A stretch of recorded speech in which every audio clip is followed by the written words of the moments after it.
Hi, I'm Dr. Margaret Cochran. I'm here to help you step out of your fear and into the relationship of your dreams. And guess what? I got something really special going on today. I've been so excited about this. My guest today is an incredible woman, and she has amazing credentials. Her name is Karen Romine, and she's an incredibly gifted psychic medium, among other things, because there's more. I'm going to read the list to you because it's so long. She's a talented business leader. She's got 30 years of experience in the corporate world. She's a sought after keynote speaker. She's the creator of the Intuitive Plus Intelligence Code. Didn't think I could get that out in one sentence.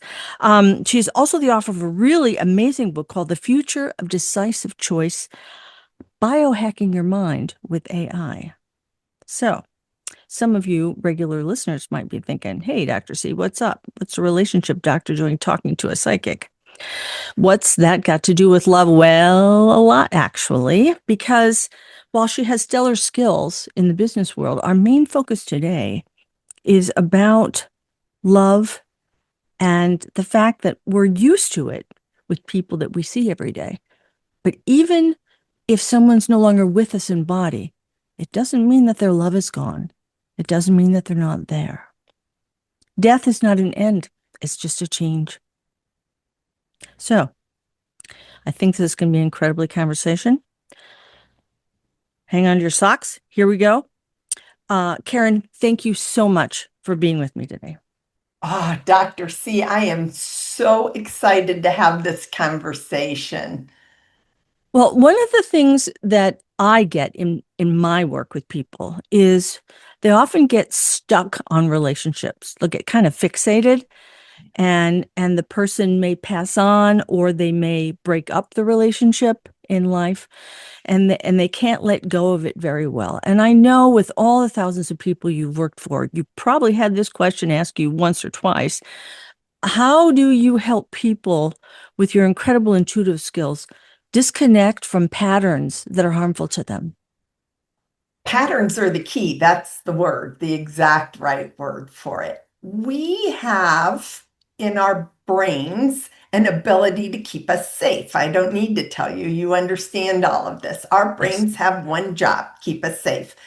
So by doing that, it doesn't necessarily mean it will literally be safe, but it's a known factor. And our known factors come from our past Mm, because we've experienced it, we've yeah. done it, we know what happens, we know what the outcome was. So our brains tend to focus to the past to keep us safe, Mm-hmm.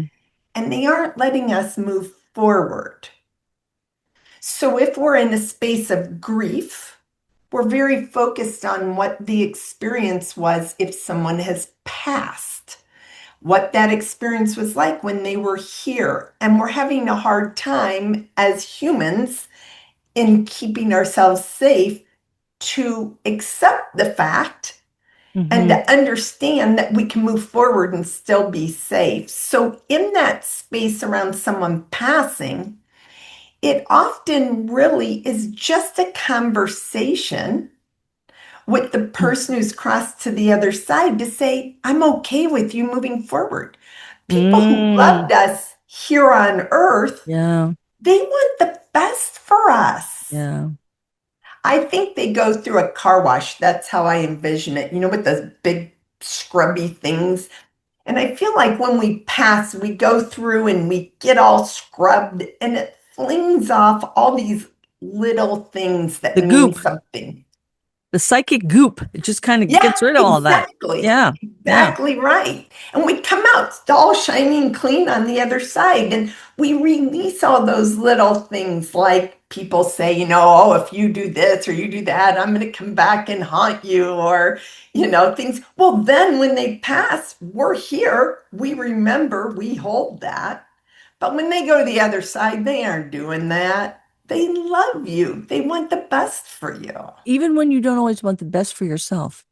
Oh, oh yes, that whole And big. that is such a powerful dynamic is that there are people rooting for us. Sometimes people we've never met in life, people that, go way back. And they're there and they're supporting us and advising us. And sometimes we just kind of have our fingers in our ear, we're not listening. And that's where you come in. I always tell people to come into a reading open. Mm, We think we know what we want. We think we know what we need. hmm. So, for instance, you could go to an orthopedic doctor and say, my left hip is killing me and I need you to fix it. Like, do something to my left hip. And they take all the scans and everything else, and it has nothing to do with your left hip, it's your right foot. So we I hate come that. into a reading and we think. I recently had a reading. It's called psychic amnesia. It's a Oh, real yes. thing. That's huge.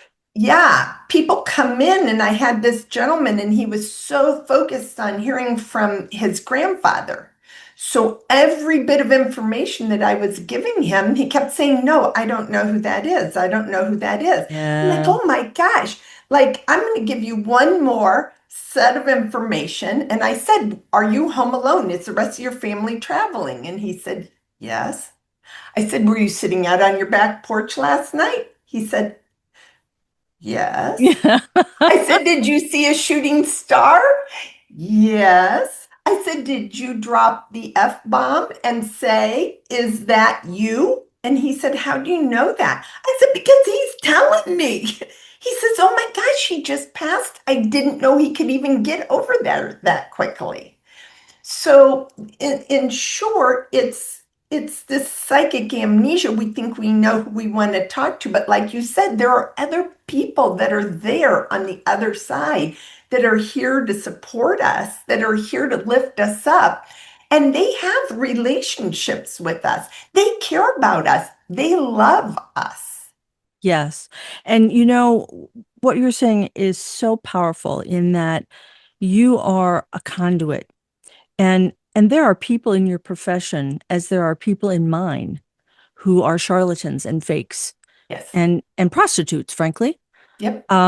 And that gives me no pleasure to say, but it's true. Yep. And so when you use intuition, part of the ethics of it is having to check in with the person because you don't always understand the context, and when the person's having psychic amnesia because they're stuck on something and they can't see past that, it can make the conversation very, very messy. I had a gentleman who'd had a reading and he was telling me, oh, that's psychic. She was just silly. She didn't know anything. I said, oh, really? Why do you say that? She said, oh, she kept talking to me about some pilot or something. I don't have any pilots in my family. And I just think it was a waste of time. So I sat with it a moment. I said, who in your family was afraid of flying? He Oh. said, oh, my dad.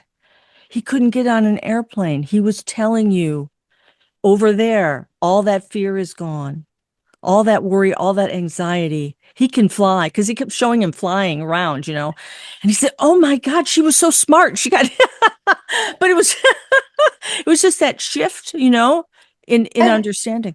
look, this is what makes you priceless at what it is that you do. We've talked about this. You're highly intuitive. You're Oh, very open. You've had a lot of experience on that side.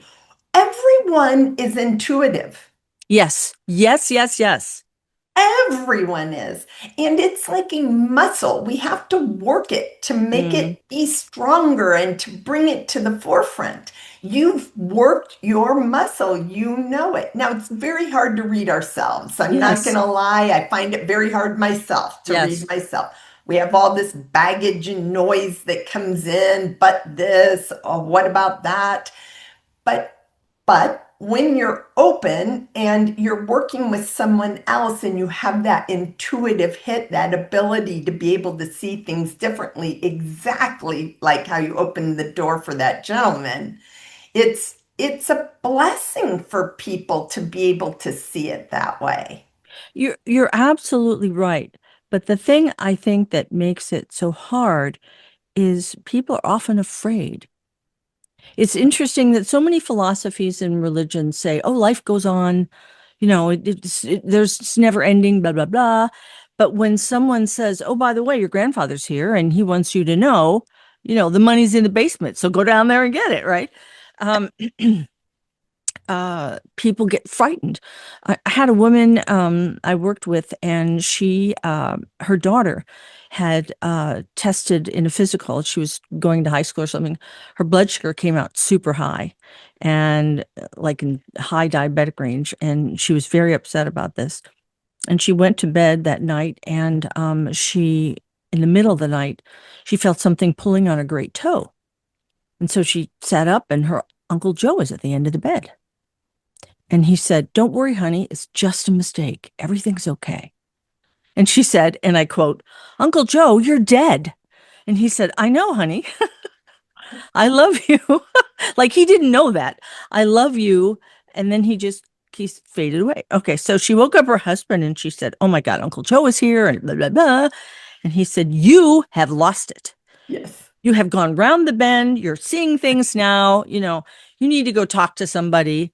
And I'm the weird lady that you talk to about, things like that." And she said, "Do you think I'm crazy?" I said, "No. I think the best thing to do would just be to repeat the test. What have you got to lose by repeating the test?" And it was a lab error. Her daughter was fine. I love that story because it's so normal. Yes, exactly. The paranormal is very normal after all.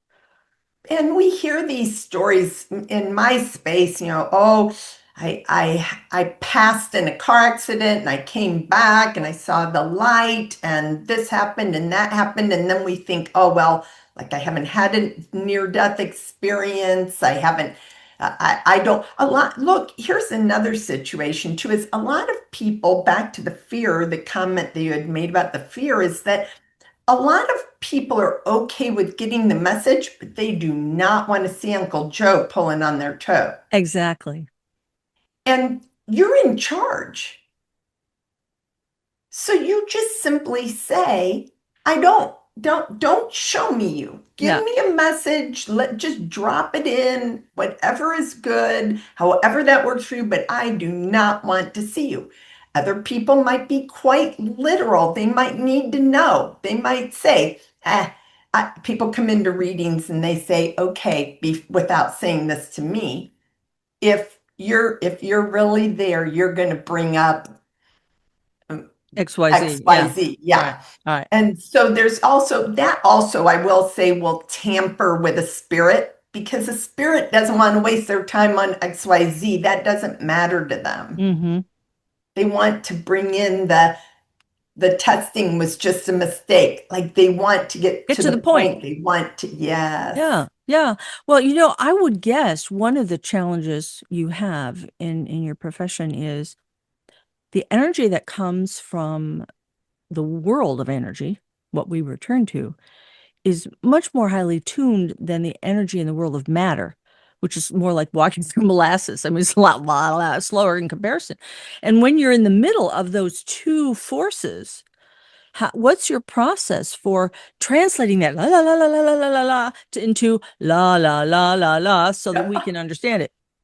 Uh, and it's not just in that speed and that frequency. It's also, last night I had a conversation with the spirit for a lady, and I delivered this whole message, and she said, well, that sounds exactly like my mom, but there's no way that's my mom.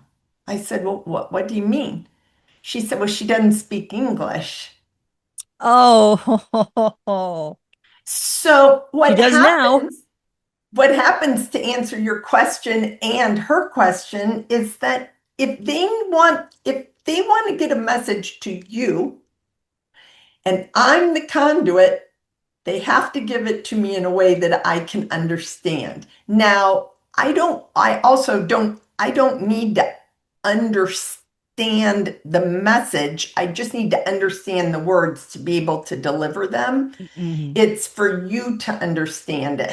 I don't need to understand what the bigger message is. Hmm. So I think some of it is just a change. I just open myself up. I really don't remember things in readings because they just come through and then at the end they're done. and I just release it. It was for you. So I think that brings a little bit of a shift too, is just the way that I walk into it. Just open myself up, let the message come in, and then I just release it. And then I go on with my day, or I go to read another person, or whatever the situation is. And that's so important in both our professions. We can't carry other people's stuff, or we can't do what we do. We have to be able to do our healing and then release it to them to do whatever they're going to do with it. I absolutely agree with that. And I think that almost brings me right back to one of the first things that you asked about, how we tend to look backwards, it's hard for us to let go of old Yeah. relationships, the grief of separating Yeah. or the grief of someone passing, whatever that looks like, is that we need to come back to who we are. Mm-hmm. We need to make sure that we're grounded, that we're aligned, that we're focused on what it is that's best for us. And when we're truly in that space of alignment, whether they passed over or whether they're around the corner dating someone new, right? Like this stuff doesn't matter. It made us who we are. It brought us to this point in our life. Mm-hmm. And if we stay in this space of gratitude, which I think is the key, the number Huge, one key, huge. when we're in that space of gratitude and gratitude for ourselves, Yes. and you brought that up earlier too. It's about how we look at ourselves. If we are grateful, thankful for ourselves, grateful and thankful for our experiences, everything that's brought us here, our brains can't be in two places at once. They can't be in the negative and the positive at the same time. And when we say the words thank you, it tells our brain everything's good. Oh, she just said thank you. She's got to be happy. Everything's got must be good. So our brains relax a little and bring everything into a different perspective. So I think also it's good to thank those who have passed, thank those that we've been in other relationships with, thank those that have taught us a form of love. They're all teachers, aren't they? Everybody is a I teacher. I call it vitamin G, gratitude. You have to have vitamin G every day. In fact, I like to have vitamin G twice a day. First thing in the morning when I wake up and right before I'm drifting off to sleep. If we talk about it, because I'm a brain girl, if we talk about it neurobiologically, you're literally rewiring your brain when you have a gratitude practice. And when you think something or feel something over time, you literally have a groove. And the more you think it and feel it, the deeper the groove gets. And that becomes what we often refer to as the unconscious mind. And the unconscious mind, as you alluded to earlier, is about safety. Let's maintain status quo. Let's not that, which is why New Year's resolutions fail so much. Right. Because we say, oh, I'm going to do this thing. And the unconscious says, yeah, I'll let you do it for 72 hours. And then, no, we're going to go back to what we know. So the gratitude allows us to reprogram ourselves to accept a new way of life, not only psychologically, but biologically as well. And very frequently, um, the greatest challenge, and I'm sure you've experienced this, is change. I mean, that's what death is. It's a change. It's not the end, it's just a change. Yeah. Um, and I think it's interesting that people who have visually represented themselves to loved ones after they passed usually show up at their favorite time in life. I mean, physically, they represent themselves like they were in their 30s or whenever they were feeling good about themselves, not the way they were when they came close to the end of their life. So that relationship, as you point out, is protective and it's loving, but because we fear change, excuse me, then sometimes we get stuck and we can't move. And again, that's where you come in. We should fear shame. Yes, yes. Shame, That, that was shame is one of the most intentional. destructive forces on the planet. Yeah, absolutely. A very, very low energy for sure. I feel so honored to do the work that I do. I don't feel special. Um, Well, you are. but I don't feel like some people are like, oh, you're just so special. I feel like I'm just another person who comes on earth just like everybody else, does my thing just like everybody else. But when I have the opportunity to make that aha happen, Yeah, isn't that cool? That's the best. it's a wonderful thing. I have a client now who's a longer term client of mine, and I'm sure she won't mind me sharing this story, but just as an example of how those things work. I had been working with her more in a coaching capacity around her business psychically, right? So we're Hmm. giving her forecasting, so to speak. Hmm. And she called completely distraught and said, you didn't see the business closing, everything shutting down. My business partner has passed. It was a sudden situation. Wow. He ran what I'll call the structure, and she ran the visual. Right, Well, right, without a structure, we can't do anything. right. And they had never had a conversation about really what the other one does. They had started this business, it took off like a rocket, and now here they are. And she said, I'm getting ready to shut everything down. I said, holy cow, let's just hold off 1 second. And a very long story, super condensed, he came through from the other side. He did not know he was going to pass, but he felt like something wasn't right. Hmm. And he had brought someone up in the company that he had started grooming and that Ah, starting to pass on knowledge. yeah. And he felt like through these conversations that this could be Save a everything. very Yeah, good situation. yeah. And so that's now been, I think that's been now about 4 years ago. Actually, it was at the holiday time too. And she's now a Fortune 500. Wow. It's grown enormously. But it all came from the love and support of someone on the other side Yes. that she thought was gone. It was done, even though we've been having psychic readings, working and focusing on business, knowing things, creating plan Bs if someone was going to quit, whatever that looked like. She didn't ever connect with, he was still going to be able to have this whole conversation. And what you bring up is so important because um, it's fear that clouds our minds. Oh, When we're frightened, it's very difficult. I worked with a gentleman one time who his son had passed, and he was a young man, and the father was deep in grief.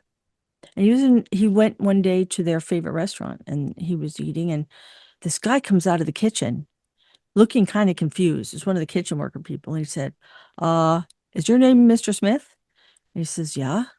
He says, all right, I got a message for you. And he says, I'm sorry.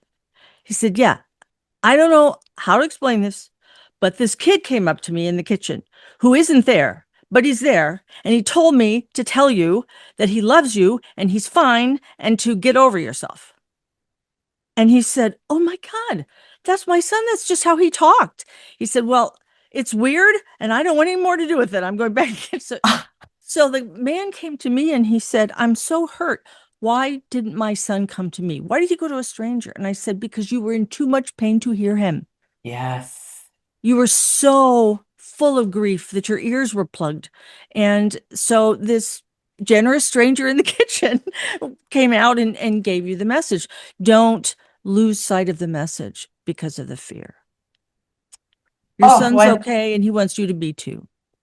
what a beautiful way to respond to him. And look, it just so people understand that I most likely doesn't mean that that man the next day said, okay, I'm through grief, right? Like grief is like this. We never know where it's It's going. not a linear process at all, the way it's described. It goes, and it takes a long time to, It's but grief changes faces, and sometimes people get confused about that. absolutely. And I love how you saw that because that's absolutely correct.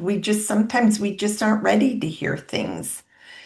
And oftentimes, often that's a good word for it. Oftentimes people come into a reading and they'll say, I don't want to talk to that person that's Yeah. coming. Mm-hmm. I'm not ready to accept whatever, discuss whatever, be wherever. And the spirit will keep coming. If they keep coming back for readings, that spirit will keep just presenting themselves to say, I'm here whenever they're ready. I'm here whenever they're ready. Mm-hmm. So, and that comes a lot with forgiveness A lot. situation. Yes.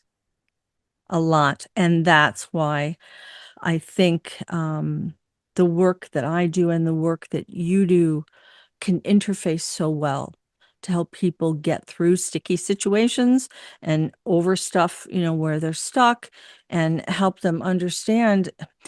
People often think of the body and the mind as separate. And you and I both know that's not true. It's all one continuum, but we also think of life and death as separate. And you and I both know that's not true. It's just a continuum. We change form, right? Yes. We hopefully I'll look better when I get when I get where I'm Not possible. going.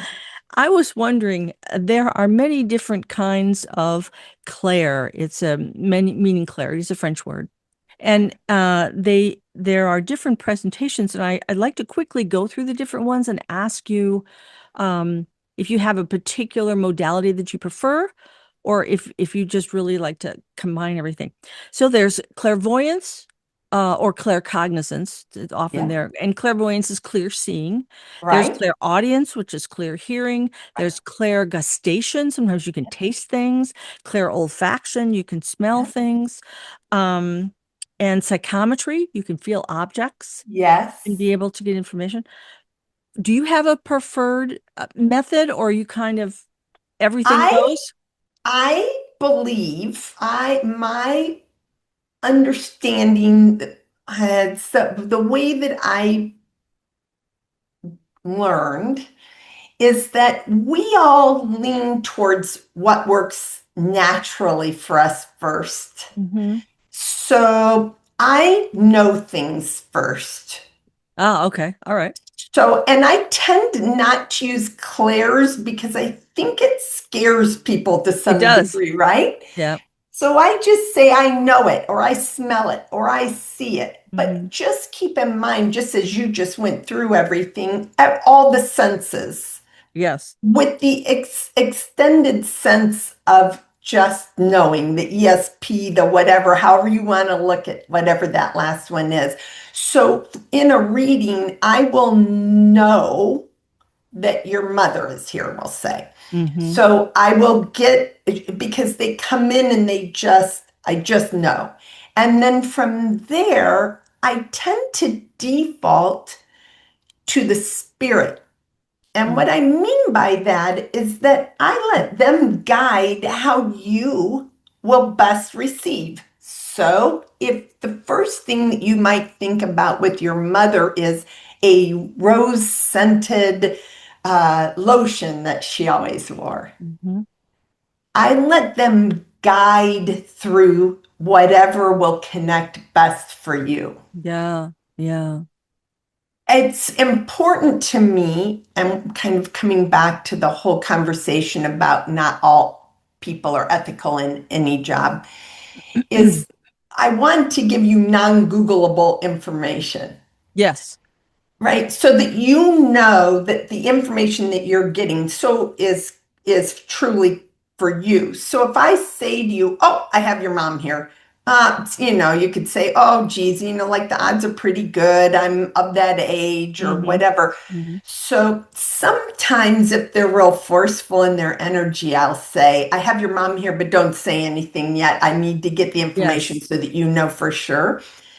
Or and then start to move through however they best connected with you. If I'm just on my own, I know things first, and then I think generally speaking, I see things second. Hmm. Okay. If there's a heavy medication going on, I'll Hmm. taste it. And if there's smoking going on or some form of addiction, Hmm. I'll taste it. That's Hmm. about all I ever really taste. Hmm. Hmm. I don't smell a lot, which is kind of interesting because as my earthbound body, I don't like smells. Interesting. Okay. They tend to give me headaches. I'm good with citrus smells. Like that's about it. Flowery smells, everything. And I can smell something 2 blocks down the street. I know something's up. Hmm. But I don't, so it's very strong for me here on Earth, Hmm. but in a reading, I don't tend to. How do you get yours? Well, I'm more clairsentient. I Ah, feel. yeah, And so someone, will come in and they'll say, everything's fine. And a little voice says, no, everything is not fine. You yeah. need to, you need to dig a little bit. I'm not in any way as gifted as you, but occasionally dead people do show up in sessions.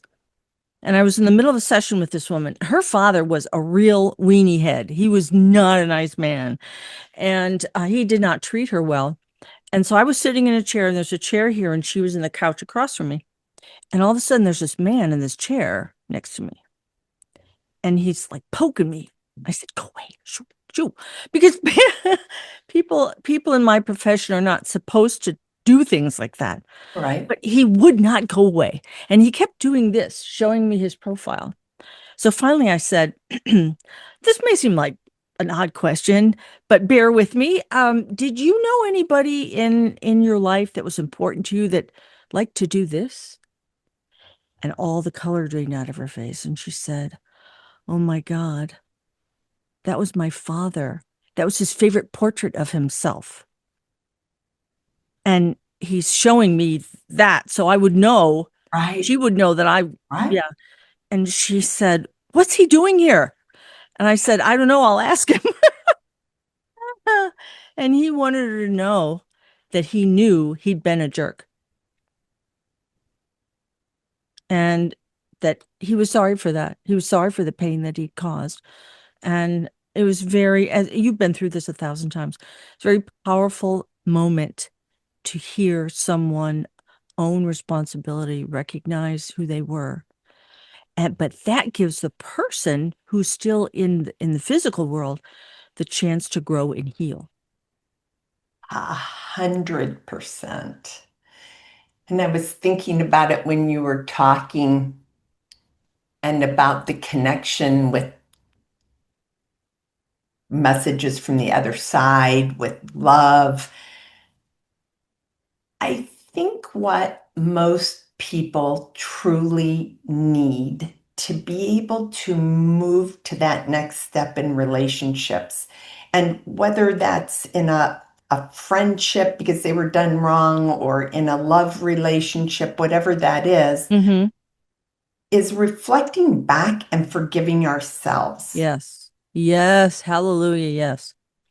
And I also feel that when we hear someone say, I'm sorry, like that, like they are owning the wrongdoing, that we're thrilled to hear that. Our brains are thrilled to hear that. It releases something. I feel like people breathe a little bit differently, is how I explain it when they Well receive that said. information. Yeah.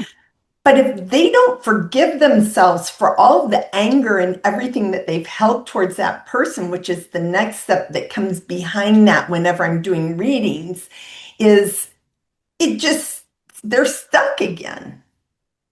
You know, I often liken it to having zits, acne.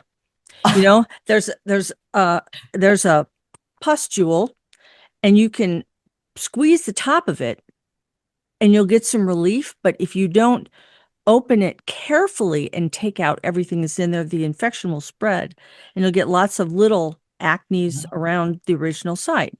And I think the same is true psychically. You can open that door and say, "Oh, that feels good to get that first layer of pus off, but I need to treat the infection now, the thing that started it all." And as children, when our caregivers or life givers don't treat us very well, it doesn't occur to us to ask, what's wrong with them that they're doing this to me? What we think of is, what's wrong with me that they're doing this to me? And that's the healing that happens after you open that door.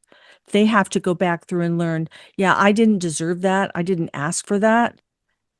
And now I get to decide if what I went through is going to inspire me or define me. This is why I love this conversation with you, Dr. C.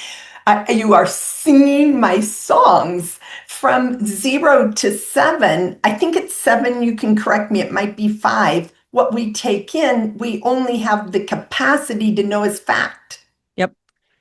Is it 7 or 5 or in that window-ish? Depends on the day. Okay. Yeah. So, yes. So taking that in and making that fact as a child and then reacting in that 3-year-old self, Mm-hmm. right? And now we're dealing with something that's totally foreign to your brain, somebody that is coming in to say, I'm sorry. Somebody that's coming in to say, I wish I would have done things differently. Somebody who's coming in to say, I do love you, but it's okay to move on. Mm-hmm.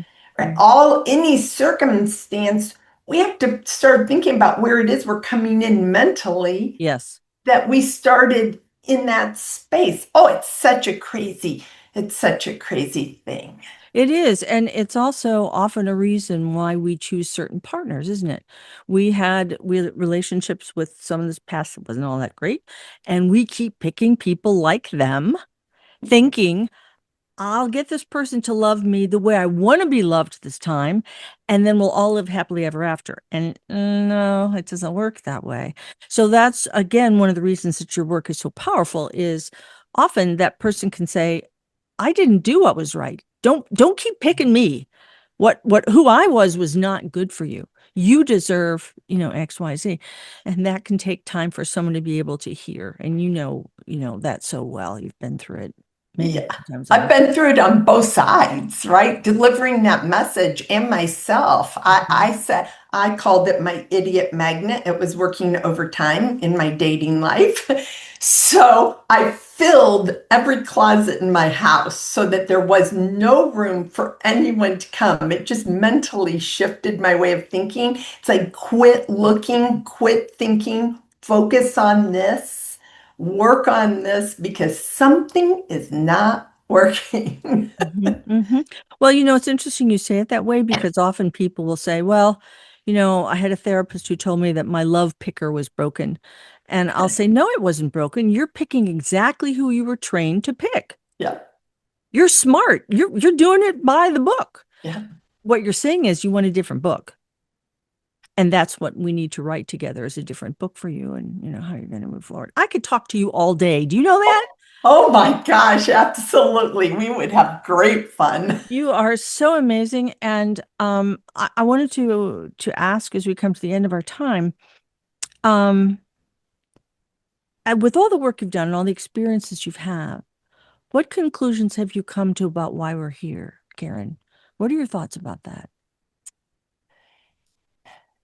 That's the number one question I think I get asked. What is my purpose? Yeah, me too. I think it's seasonal. And I don't mean summer, winter, spring, fall. I Hmm. mean seasons in our life. Yes. Oh, yes. I believe, my belief is that as humans, Hmm. we're sort of here as an experiment. Yep. I think we're as much experimenting with ourselves as our divine is just working with us Hmm. to see how far we can elevate. Yes. But sometimes we interpret that as punishment. I'm going through this thing because I was bad in some way, or, when in fact, it is, as you say, it's an experiment. You're learning something. Yes, You poured something in the absolutely. test tube and smoke came out. Okay, well, maybe not do that again. Maybe do a different thing. if we win every time, if things go right every time, You we don't can learn anything. maintain that. Yeah. I'm not going to, well, I'm not going to say I look forward to failing. No one does. Right? That's just not a deal. But when a fail happens, boy, is there some good information in there. And if you look at that fail as another step up to getting where it is we want to go and taking that nourishment, that good nourishment and putting it in our brain, in ourselves to help us. Look, I believe that a lot of us come back in different forms. That's probably a whole nother long conversation, and that can be Oh, we very need to out have there. that one. That sounds like a goodie, but go Yeah, ahead. it can be really out there for people, but I also want to learn the things I'm supposed to learn while I'm here because there are things like patience. Yes. I don't want to have to come back and learn that one again. It's not Mm-mm. a fun one for No. me. So I believe that we all, our purpose, our reason, our experience here is a wonderful, wonderful experiment for all of us. Hmm. And the more we explore it and the more we're open to opportunities, no matter what lens we're looking through,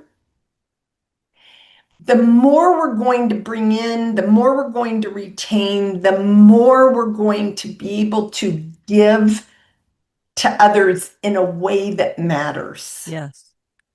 Yes, absolutely. And that's the other part of the experiment, isn't it? Not only do we don't want to miss the things we're here to learn, we don't want to miss the things we're here to teach. And often when we are in a bad place in our heart and our mind, we think, I have nothing to offer. I have nothing to give. And you have something to offer and give every minute, or you wouldn't be here. You're precious, even if you don't Absolutely. understand why you're precious. And often, it's much later in life, and you'll say, oh, I see what that was, or I see what you meant. I get notes all the time from people saying, remember when you told me, well, no, I don't. It was 20 years ago, but Right. remember when you told me XYZ? Well, you were right. I bet you get this. I get this a lot. Um, you'll be very able to quickly to tune in to whatever, and I can quickly tune into what I'm doing. People say, how can you know that? Well, I always say, why did you hire me? That's what I'm supposed to be able to know. But that's a really nice example of how fear presents, isn't it? Oh, Abs- this is just Absolutely. I Look, we're didn't. very literal. We're very physical. We know things. We're here on Earth. We expect to say, this is a pen. We can Yeah. all see the pen, versus just this dropping in of information. When people say, how do you know that? I say, I don't. I don't know that. They know that. They just told me. That's where my people come in. So that's why I point that way. But yeah, it's not for me to know. I don't know that. I'm just the funnel. It's just coming to you. Hmm. Well, it's that idea that the only way, and often in science, we think the only way to measure things is in a linear fashion. And there's some things that are very real and very true that we don't have linear tools for. Mhm. And the thing I'm thinking of in particular is something called a felt experience. I mean, someone can say, well, um, in fact, I use this in my dissertation defense as an argument. Uh, Someone said, well, uh, this is what you're talking about is all kind of silly.